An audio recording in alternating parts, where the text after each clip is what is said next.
Well, hello. Is this thing on? This is the first time I've used my new camera equipment. Pretty excited about it. Haven't really decided what my first recording will be, so I guess you're going to find along with me here. So, I recently purchased this keyboard. I rather like it. It's technically a gaming keyboard, but it's a mechanical. Um, Backlit, could care less, honestly. Reason I got it is because it's aluminum. Um, the back of the striker plate is aluminum, so hopefully it'll be rather durable because they're not the biggest hands, but I used to turn wrenches, so I tend to break things. Cable TV, actually. Ooh, I could talk about that. So, one of the things that I really enjoyed in working in cable TV was using this and this. Because so many times nowadays we work jobs that we sit down.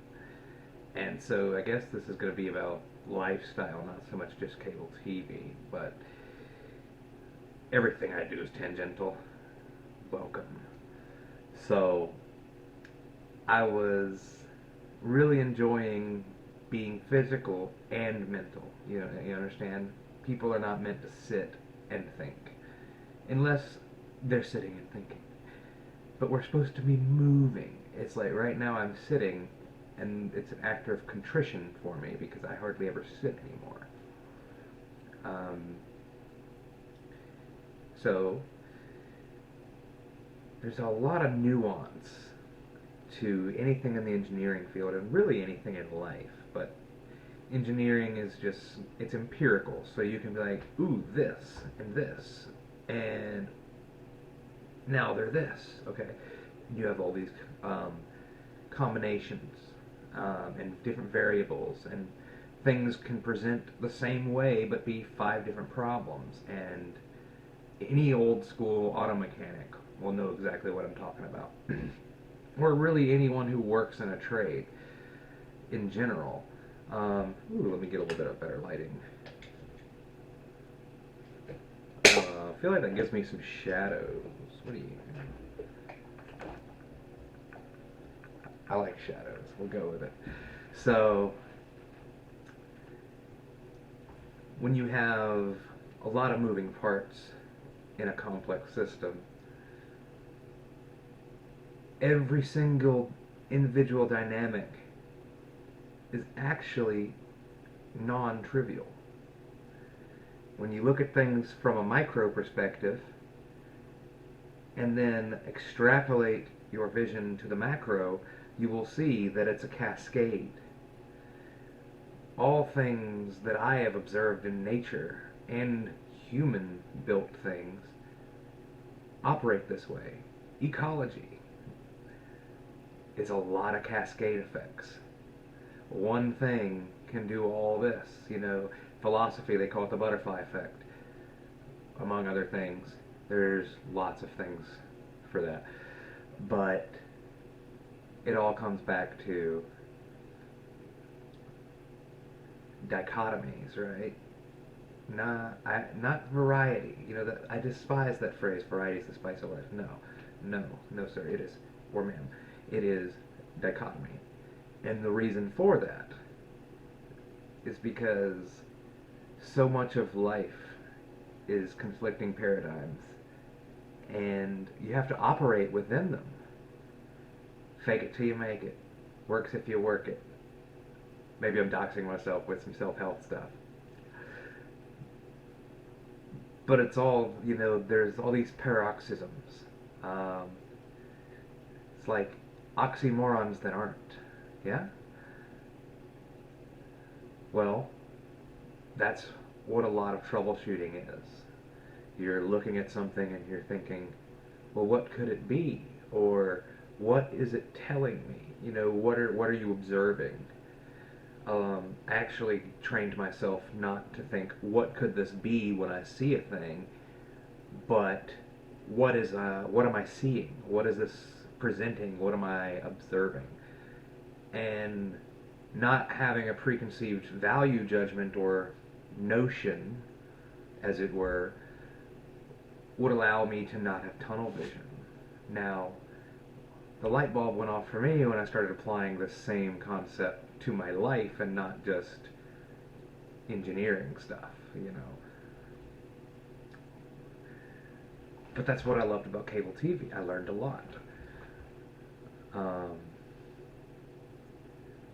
I could wax for hours on particulars about, oh, this type of equipment and what, you know, the malfunctions that I have observed and just idiosyncrasies specific to this type of line gear versus that, or, you know, how funny it is that I can go somewhere and see a few drop tap values and already know there's that the span of cable is the problem, because somebody else has went over there and they did a half-assed job, but they left clues.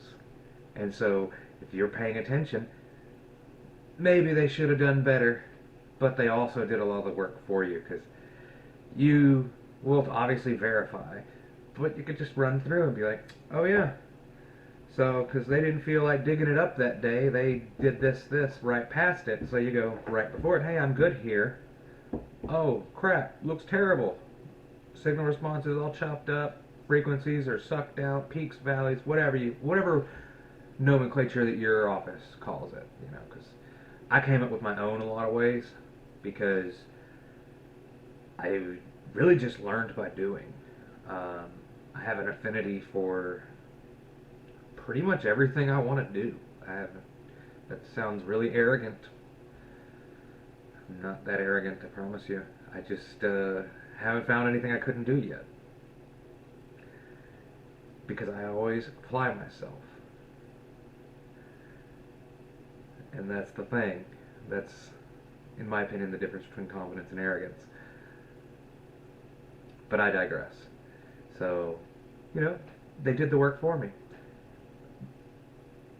But the thing is,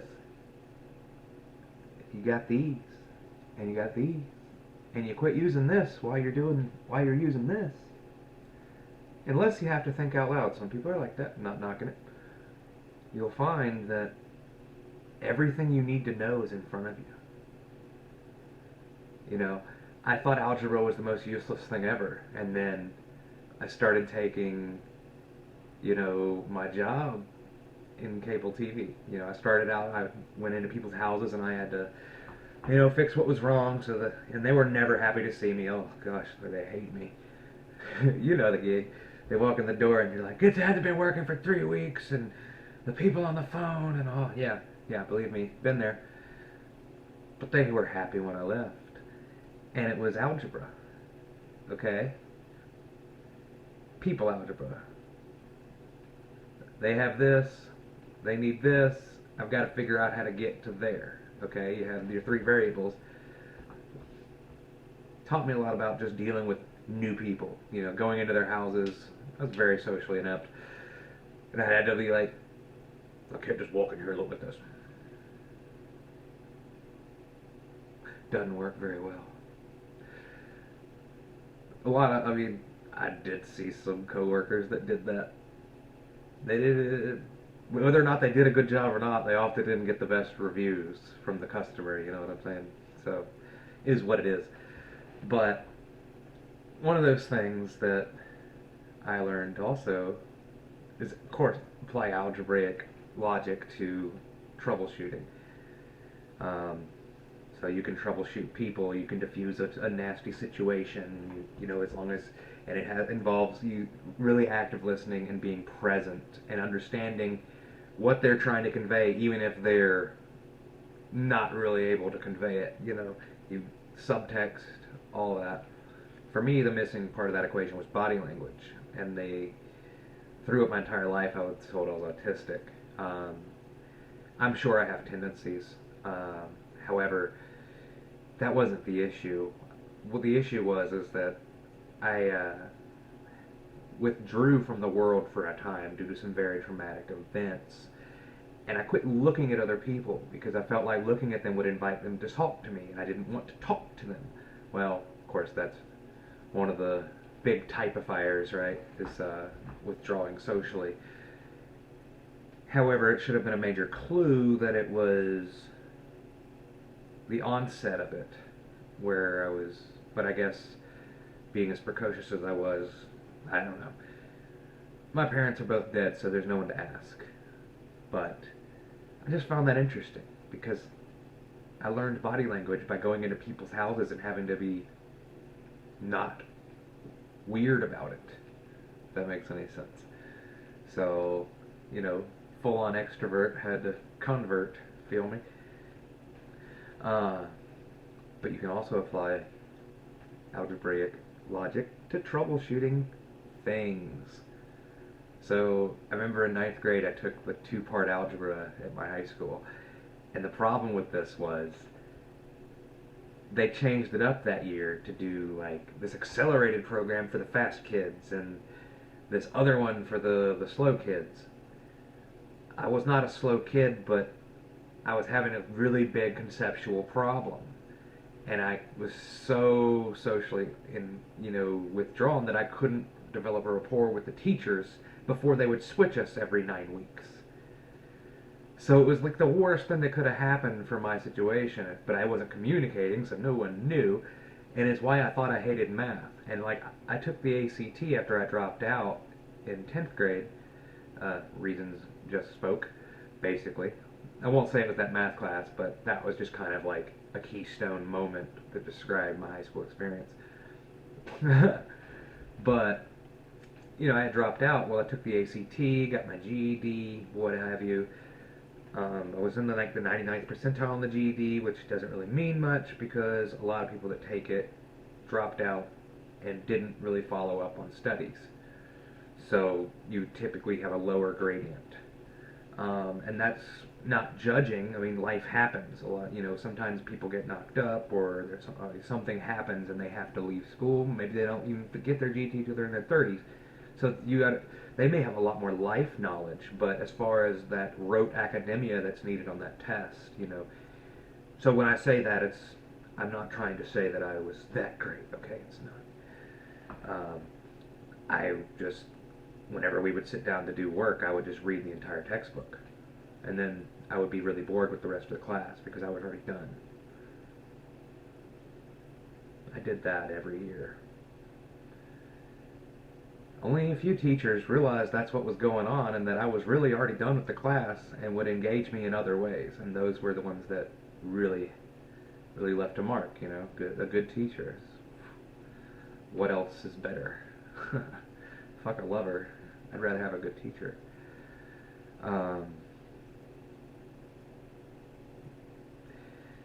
So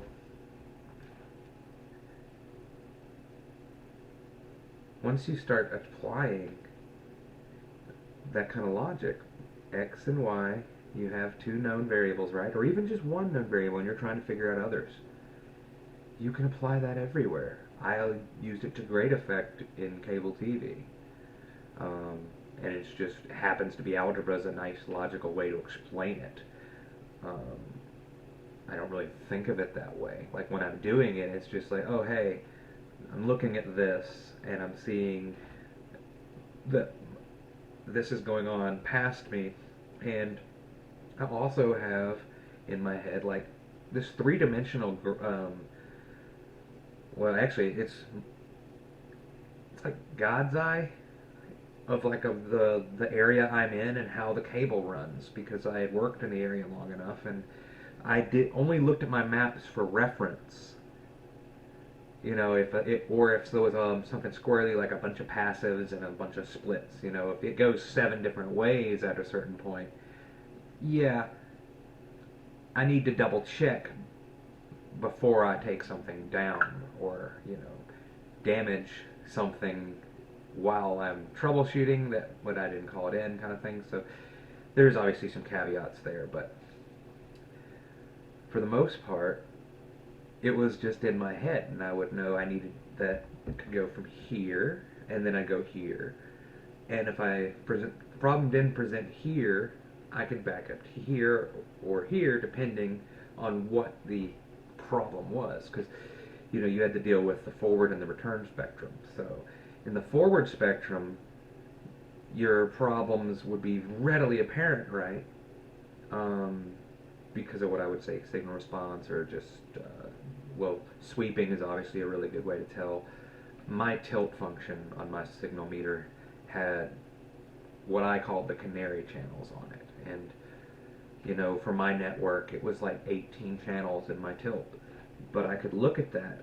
It was basically a referenceless sweep that was perfect for my purposes. When I learned how to sweep, I would check myself. Okay, I would do one run while sweeping, and then I would check it. You know what I mean? And then one day, if I was doing something that didn't have any actives on it, I would run it through my way. Guarantee you I saw the same things 90% of the time. Now, there are those ones that hide from you, or that only affect a certain range of frequencies that maybe I just didn't have a channel on the edge of. But that's that shorthand. I don't advocate it. I honestly believe sweeping is wonderful. Wonderful. It was one of the greatest things I ever learned. But when you are working on something and you need to just glance at it, it's a lot quicker. You can be like, oh, that looks good. Verify after if you need to, but it's a working shorthand. And those are the things that anyone who works in a trade will start to do. And it's not a negative, but it's one of those things you don't want to teach a beginner. Because if you teach somebody who doesn't know what they're doing a shortcut, who doesn't know when to apply that shortcut, you cause a problem for them. Like, it may reflect on you if you're the guy who trained them, or if your bosses are on you about, hey, what's this guy doing? You vouched for him, so on and so forth. But it really all comes back to, you did them a disservice. And so, teaching again. I believe that any skill can be taught. And I believe things that aren't skills, we don't really think of as skills, like mental discipline. That's a skill. It can be taught. But it can't really be taught by reading a book, maybe. It's been tried. I'll be honest, I don't have time for those kind of books, so I don't know if it works. But I found my mental discipline through doing. I think a lot of people would, because that's kind of the disconnect in the modern age, right? Everyone's not doing. And if you're one of those people watching this and you do move around, you do stuff, hey, good for you. I just started doing that too. Like, I didn't have arms a couple months ago. Actually, I got those about a month ago.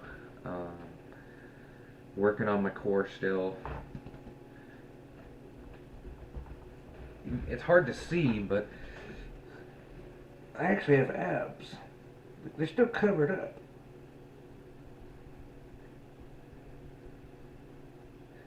But there's a lot of muscle mass right underneath that subcutaneous, and a lot of this is just flesh now. Which I'm fortunate that I was so large for so long, but I don't have, really doesn't seem to be that bad of stretch marks. Which I'm really digging that. But anyways, when you're teaching someone something, it's just very important to be patient. Something I struggled with for a long time. Because for me, most things that I wanted to learn was like a switch going off, and I knew it like Neo in the Matrix, okay? That phone's gonna drive me nuts, sorry. It's my first long form recording here.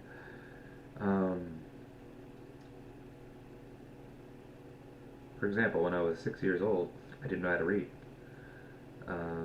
My first year of first grade, or I think I had to repeat, kindergarten.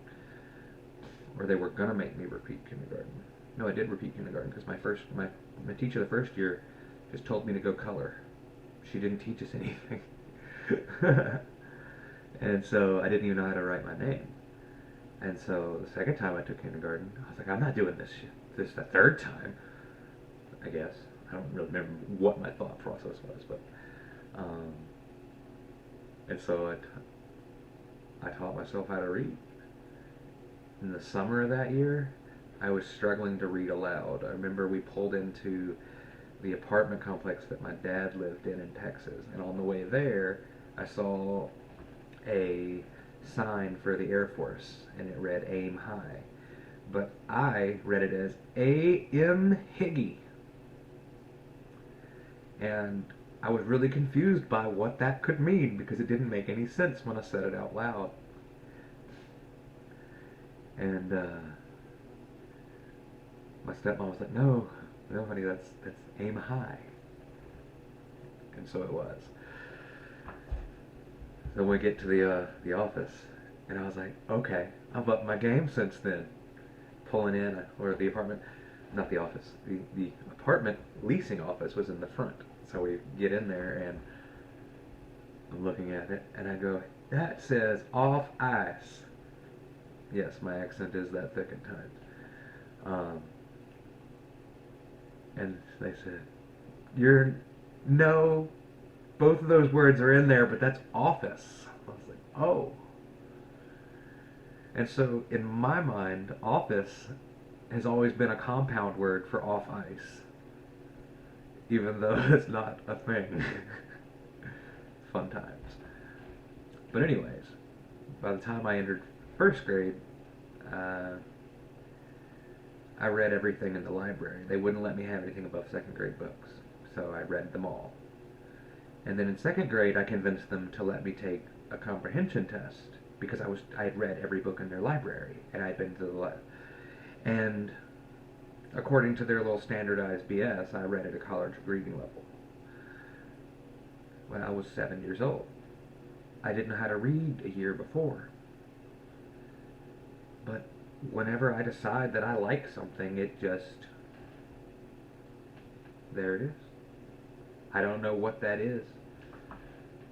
I guess it's some kind of a savant thing. But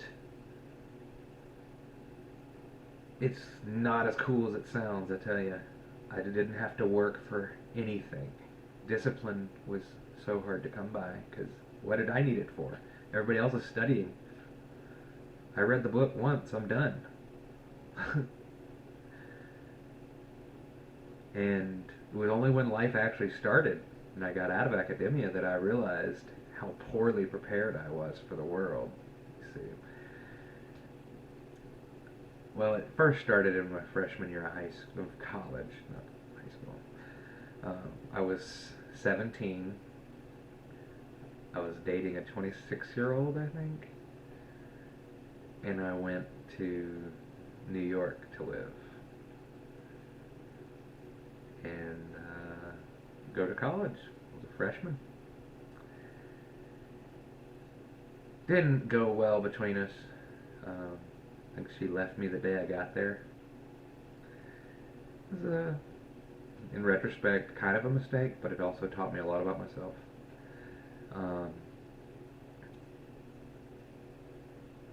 I remember being very depressed that year, my freshman year, and it's the highest GPA I ever had. I had a 3.9, and the only reason I didn't have a 4.0 for the entire year is because my philosophy teacher told us that you can't get an A in his class because that would be perfect and we could always be better. So thank you, Mr. I forgot your name. Anyways, my battery's going dead. I think that's enough madness for now.